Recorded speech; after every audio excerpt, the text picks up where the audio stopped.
بسم اللہ الرحمن الرحیم۔ السلام علیکم ناظرین، کاشف الدین سید آپ کی خدمت میں حاضر ہیں اور آج کے ولاگ میں ہم پاکستان کے ایک بڑے سیاسی اور دینی شخصیت کے بیان پر بات کریں گے۔ آج ہم جمعیت علماء اسلام کے قائد مولانا فضل الرحمان کے ایک تازہ بیان پر بات کریں گے، جس نے نہ صرف یہ کہ پوری قوم کو متوجہ کیا ہے بلکہ سنجیدہ حلقے کو بھی متوجہ کیا ہے اور میڈیا میں بھی ان کے بیان کو اہمیت دی جا رہی ہے۔ یہ بیان پاکستان میں نفاذ شریعت کے لیے مسلح جدوجہد کے حوالے سے ہے۔ پاکستان میں دہشت گردی، عسکریت پسندی اور اسلحے کے زور پر نفاذ شریعت کے نام پر جو تباہی پھیلائی گئی، اس پر مولانا فضل الرحمان کا تازہ بیان ایک وقتی رد عمل نہیں بلکہ ایک طویل، اصولی اور ثابت قدم موقف کی ترجمانی ہے۔ مولانا فضل الرحمان کہتے ہیں کہ حدیث شریف میں آتا ہے کہ یہ لوگ علماء اور دینداروں کو قتل کریں گے۔ آج وہ مناظر ہم دیکھ رہے ہیں، یہ قوت موضوعی احادیث کا سہارا لیتی ہے، خود کو مسلمان بھی کہتی ہے مگر حقیقت میں یہ گمراہ، سفاک اور مجرم اور قاتل ہے۔ مولانا فضل الرحمان نے موضوعی حدیث کا حوالہ دیا ہے اور ظاہر ہے کہ وہ ایک دینی جماعت کے سربراہ ہے، باقاعدہ ایک عالم دین ہے اور احادیث کے جتنے بھی کیٹیگریز ہیں یا احادیث کے جتنے بھی اقسام ہیں ان کو بخوبی سمجھتے ہیں، اور ان احادیث کے اقسام کی روشنی میں انہوں نے ان دعووں کے حوالے سے بات کی ہے۔ ان کا یہ بیان دہشت گردوں اور اسلحہ بردار گروہوں کے لیے شرعی، فکری اور اخلاقی سطح پر ایک واضح فیصلہ ہے۔ دہشت گردی اور عسکریت پسندی کے حوالے سے مولانا فضل الرحمان اور ان کی جماعت کا موقف ہمیشہ واضح رہا ہے۔ علماء، مساجد، مدارس اور دینی قیادت کو نشانہ بنانا جہاد نہیں بلکہ کلی دہشت گردی ہے۔ دین کے نام پر قتل کرنے والے خوارج کے تسلسل ہیں۔ اسلام اختلاف کی اجازت دیتا ہے، اسلام اختلاف کی اجازت دیتا ہے، قتل کی نہیں۔ یہ بات ریکارڈ پر ہے کہ جمعیت علماء اسلام نے مسلح جدوجہد کے ذریعے نفاذ شریعت کے خلاف باقاعدہ فتوے جاری کیے اور علماء کا متفقہ موقف سامنے لانے کی کوشش کی۔ پشاور کے اوقاف ہال اور شاہی باغ اسٹیڈیم میں ہزاروں علماء کے اجتماعات منعقد کیے۔ اسی طرح لاہور، کوئٹہ اور دیگر بڑے شہروں میں بھی علماء کا متفقہ موقف سامنے لانے کے لیے انہوں نے اجتماعات کا انعقاد کیا، جس کے متفقہ اعلامیوں میں واضح کہا گیا کہ اسلحے کے زور پر شریعت نافذ کرنا غیر شرعی، فتنہ اور فساد ہے۔ یہ موقف صرف بیانات تک محدود نہیں رہا بلکہ اس کی بھاری قیمت بھی ادا کی گئی۔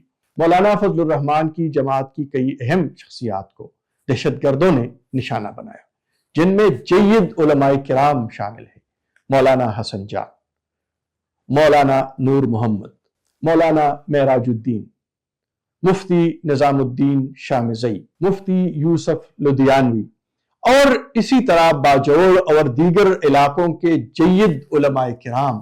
یہ سب علماء دہشت گردی کے سامنے کھڑے ہونے کی سزا میں شہید کیے گئے۔ یہ بھی ایک ناقابل انکار حقیقت ہے کہ مولانا فضل الرحمان پر متعدد خودکش حملے کیے گئے، جن میں وہ معجزانہ طور پر محفوظ رہے۔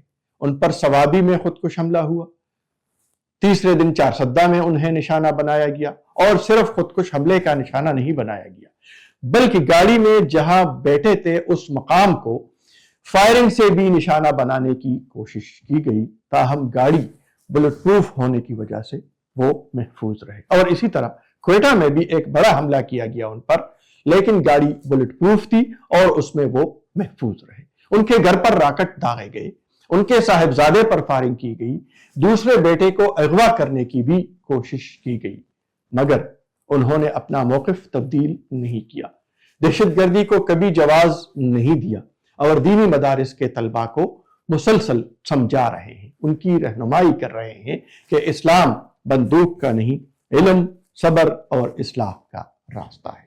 آج کل دینی مدارس کے سالانہ اجتماعات کا سیزن چل رہا ہے، دستار بندی کی تقاریب ہو رہی ہے اور ان تقاریب میں بڑے بڑے مدارس کے اجتماعات میں مولانا فضل الرحمان خصوصی شرکت کرتے ہیں۔ ان اجتماعات میں مولانا فضل الرحمان کے خطابات اور دروس حدیث کو خاص اہمیت حاصل ہوتی ہے۔ بڑے بڑے جید علماء کی موجودگی میں وہ کھل کر دہشت گردی، عسکریت پسندی اور مسلح جدوجہد کے حوالے سے نفاذ شریعت کے خلاف اپنی رائے دیتے ہیں۔ ایسے ماحول میں جہاں خاموشی کو سلامتی سمجھا جاتا ہو، وہ کھڑے ہو کر بولتے ہیں۔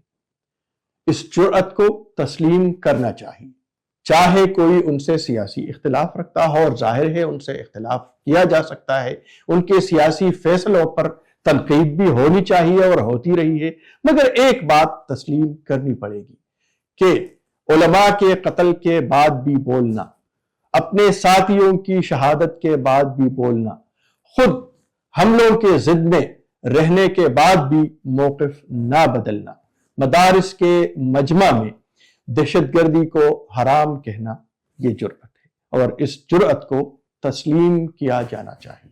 اگرچہ مولانا فضل الرحمان پاکستانی اسٹیبلشمنٹ سے شاکی رہے ہیں اور اسٹیبلشمنٹ نے بھی انہیں قبول نہیں کیا، مگر اس کے باوجود انہوں نے کبھی ریاست کے خلاف بندوق نہیں اٹھائی، نہ اس کی حمایت کی، نہ عسکریت پسندی کو سیاسی ہتھیار بنایا۔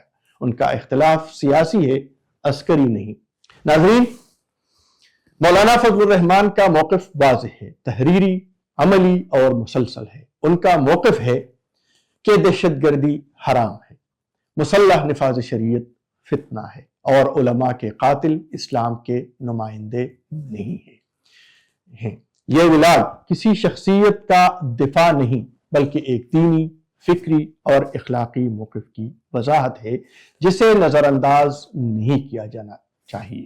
اگر آپ سمجھتے ہیں کہ اس بیانیے کو آگے آنا چاہیے تو اس ولاگ کو شیئر کریں، بات کریں اور سوال اٹھائیں۔ اللہ حافظ۔